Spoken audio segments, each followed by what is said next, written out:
Chapter 20, page 88. It felt good to walk in the shade of the 2 oak trees. Stanley wondered if this was how a condemned man felt on his way to the electric chair, appreciating all of the good things in life for the last time.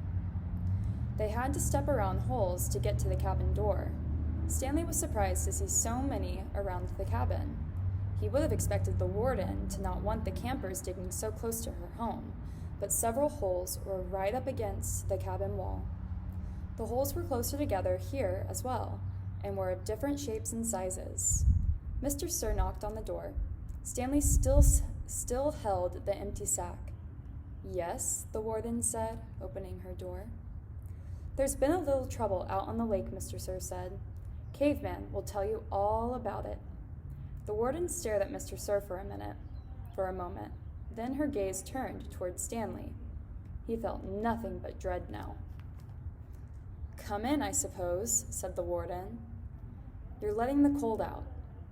It was air-conditioned inside her cabin. The television was going. She picked up the remote and turned it off. She sat down on the canvas chair. She was barefoot and wearing shorts. Her legs were as freckled as her face and arms. "So, what is it you have to tell me?" Stanley took a breath to steady himself. "While Mr. Sir was filling the canteens, I snuck into the truck and stole his sack of sunflower seeds." "I see." She turned to Mr. Sir. "That's why you brought him here?" "Yes, but I think he's lying. I think someone else stole the sack, and Caveman is covering up for X-Ray or somebody. It was a 20-pound sack, and he claims to have eaten them all by himself. He took the stack from Stanley and handed it to the warden."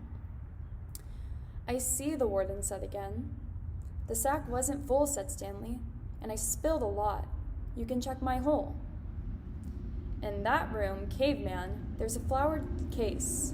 Will you go get it for me, please?" She pointed to the door. Stanley looked at the door, then at the warden, then back at the door.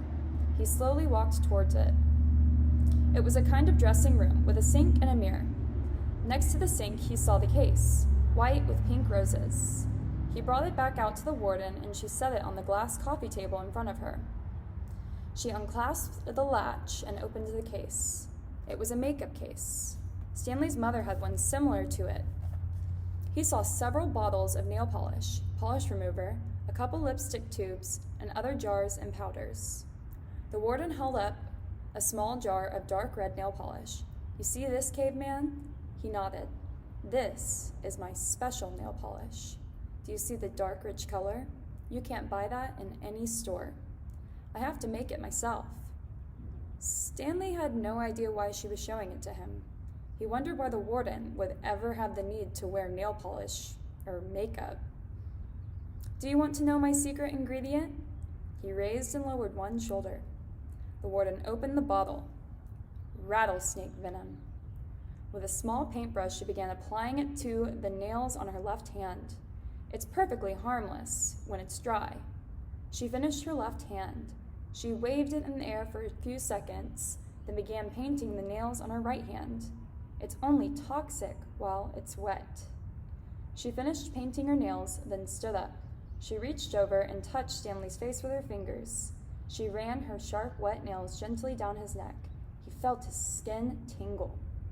The nail on her pinky just barely touched the wound behind his ear.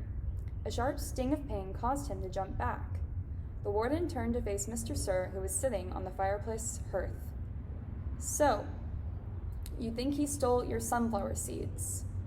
"No, he says he stole them, but I think it was." She stepped down towards him and struck him across the face. Mr. Sir stared at her. He had 3 long red marks slanting across the left side of his face. Stanley didn't know if the redness was caused by her nail polish or his blood. It took a moment for the venom to sink in. Suddenly, Mr. Sir screamed and clutched his face with both hands. He let himself fall over, rolling off the hearth and onto the rug. The warden spoke softly. "I don't especially care about your sunflower seeds." Mr. Sir moaned. "If you must know," said the warden, I liked it better when you smoked." For a second, Mr. Sir's pain seemed to recede.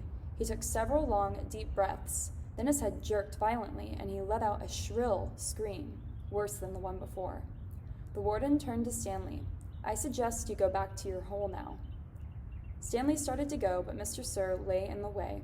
Stanley could see the muscles on his face jump and twitch. His body writhed with agony. Stanley stepped carefully over him. "Is he—" "Excuse me," said the warden. Stanley was too frightened to speak. "He's not going to die," the warden said. "Unfortunately for you."